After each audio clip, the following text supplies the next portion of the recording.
Well, yes, I noticed that they been liaising with a site which is run by the Zionist embassy called Harry Place. And I discovered that some emails were sent from the some member of the BSC to director of that site, Zionist Anthony Cooper, which has used that allegation against me to submit it to the radio station which I used to run a show weekly. It resulted in me being suspended for 6 months. And now I was asked to go back because there was no proof of false allegation. It's a false allegation. But I decided not to after that suspension because I want to be free, not being called every month or two to be suspended for calling the Zionist, you know. But that's really a little bit funny or fishy to have a group who so claim to be campaigning for the right of the Palestinians, right? Having linked to the site called Harry Place, which is Islamophobic, is a Zionist site, controlled by the Zionist embassy. Also not been happy as a chair, having member of the board meeting with the Israeli Information Center, women who run that center in Birmingham. This center ran openly like a consulate for the Israeli embassy.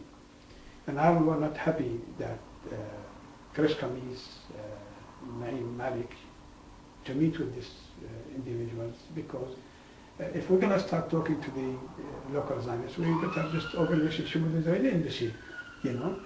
So my policies, my views is not being accepted.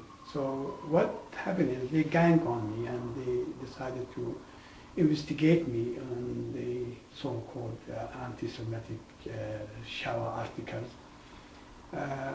I refused to attend any questioning because to me, who they are to question me, you know?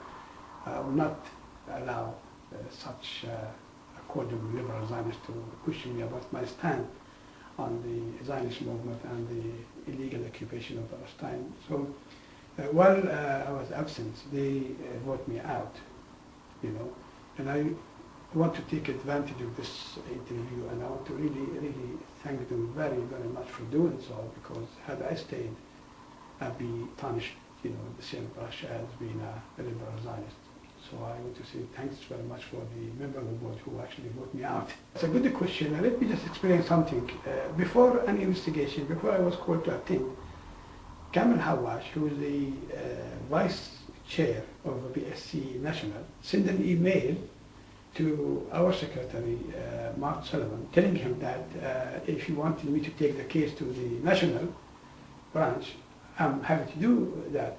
But the process is that if you have your own branch and something happened within the member of the branch, this should actually take place in Birmingham. And if that person convicted or proven wrong, then the report will be submitted to National. National will be able to meet and decide if I'm fit to be a chair or not. But this is a gang style, you know. And I give you a very good example by calling them gang. I had to explain something. When I got elected, the previous chair, Chris Kamis, he was actually not a member of the committee yet. In January 2010, I decided I want to send Happy New Year to the members of the BSC branch in Birmingham. At that time, Martin Sullivan decided to go to holiday to France. He refused to give me the access to the data to send the emails. Yet he gave that access to Chris, who is not a member of the committee.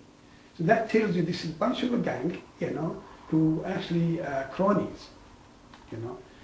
This itself was okay. It's violating their own constitution.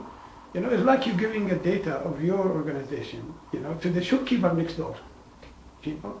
Why will give a data to somebody who has nothing to do with the organization as they just become a member? But just highlighting this to say this organization, this group, acted exactly like a local mafia group. You know, I question the minutes. You know, when I used to say something, it always been sabotaged. You know, they write something else, and every meeting I used to say, no, I didn't say that. I said this. And then I decided to offer them that, can we record physically record the branch meeting, so we could actually stop accusing you, and accusing me wrong or right. They refused. So all this together, they must make, and they said, look, the best thing to do is to get rid of this guy. This guy is taking us to the laundry. This guy wants to do this, wants to do that. I want him to change the whole system.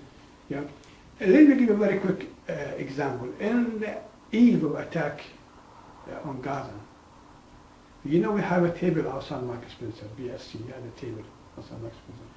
We have hundreds of people came in and submitted their emails. Let us know what happened. We like to join. We like to come to help. We have 1,500 emails. But let me tell you something, and I'll say this again and again. I wish they were here. None of this 1,500 was contacted. So there is somebody within the organization who must be somebody's job to handle the work of the organization.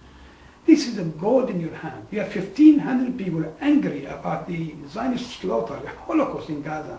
Yet, 1,500 of those, none of them was contacted. I said, we need to send these people emails. Every branch meeting, every campaign, we need to email them to let them know we're doing this, we're doing that. I challenge this moment. Any of this 1,500 will come to you and say to you, I did receive an email. So what's the explanation to that? Somebody there, job, 100% to be sure that this will never happen. Otherwise, I need an explanation.